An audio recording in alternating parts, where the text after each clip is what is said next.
তারেক রহমানের দেশে ফেরাকে ইতিবাচক দৃষ্টিতে দেখছে জামায়াতে ইসলামী, এনসিপি সহ দেশের প্রধান সব রাজনৈতিক দল।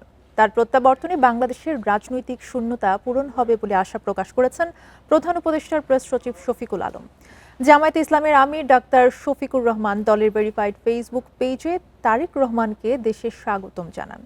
এক ফেসবুক পোস্টে তারেক রহমানকে শুভেচ্ছা জানিয়ে এনসিপির আহ্বায়ক নাহিদ ইসলাম বলেন, তার দেশে ফেরা দেশের গণতন্ত্রের ভবিষ্যৎ নির্মাণ করবে। তারেক রহমানের সঙ্গে একযোগে আধিপত্যবাদী বিরোধী লড়াই চালানোর অঙ্গীকার ব্যক্ত করেন এনসিপির আরেক শীর্ষ নেতা সার্জিস আলম। আরএফএল গিজার মানে চটজলদি পানি গরম, বিদ্যুৎ বিল 20% কম। আরএফএল গিজার, উষ্ণ পানির পরশ। এদিকে প্রধান উপদেষ্টার প্রেস সচিব শফিকুল আলম তারেক রহমানকে স্বাগত জানিয়ে বলেন, তার দেশে ফেরা 1.5 দশকের অবরুদ্ধ রাজনৈতিক পরিবেশ বদলে বাংলাদেশকে মুক্ত গণতান্ত্রিক ভবিষ্যতের পথে নিয়ে যাবে।